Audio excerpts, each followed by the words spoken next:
கருணாகரனுக்கு இப்போ கொஞ்ச நாளா என்ன ஆச்சுன்னே தெரியல. இப்போ ஒட்டுற அப்டேட் எல்லாம் தரமா ஒட்டுக்கிட்டு இருக்கான். அது என்ன அப்டேட் நீ பாத்தீங்கன்னா, கேம்குள்ள நம்ம லேண்ட மேட்சை சேவ் பண்ணி வைக்கிற ஆப்ஷன் இருக்குன்னு எல்லாருக்கும் தெரியும். அது போக அது கீழே மை வீடியோன்னு இருக்கு. அது தொட்டீங்கன்னா நம்ம லாபில இந்த கேம்குள்ள இருந்து ரெக்கார்ட் பண்ணிக்கலாம். இந்த செட்டிங்ஸ் ரெண்டு ஆன் பண்ணி விட்டீங்கன்னா நம்ம எப்போனாலும் இந்த ஸ்கிரீன் ரெக்கார்டை ஆன் பண்ணிக்கலாம். இதை ஆன் பண்ணிட்டு எப்படி ரெக்கார்ட் பண்ணணும்னு பாத்தீங்கன்னா, நம்ம ஸ்கிரீன்ல ரைட் சைடு கீழே ஒரு வீடியோ சிம்பிள் காமிக்கும். அதை கிளிக் பண்ணீங்கன்னா 3 ஆப்ஷன் இதே மாதிரி காமிக்கும். அதில் சென்டர்ல இருக்க ரெக்கார்ட் சிம்பிளை டச் பண்ணீங்கன்னா பெர்மிஷன் கேட்கும். அதை அலோவ் கொடுத்தீங்கன்னா ரெக்கார்டாக ஸ்டார்ட் ஆயிடும். இந்த கேம் பிளேயும் அதில் ரெக்கார்ட் பண்ணதுதான் தரமா இருக்கும். ஸ்கிரீன் ரெக்கார்ட் எடுத்த மாதிரி இருக்கும்.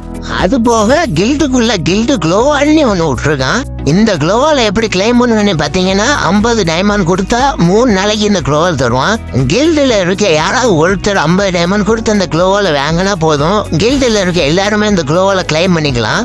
க்ளோவால் வேற லெவல்ல இருக்கு. நம்ம கில்டு நேமே அந்த க்ளோவாலுக்கு மேலே காமிக்குது. எஸ்டி ஆர்மனி எப்படி மாசா இருக்குதா? இந்த அப்டேட் எனக்கு உண்மையில ரொம்ப பிடிச்சிருக்குது. இந்த அப்டேட் எப்படி இருக்குன்னு கமெண்ட்ல சொல்லிட்டு நம்ம ஐடியா ஃபாலோ பண்ணிக்கோங்க.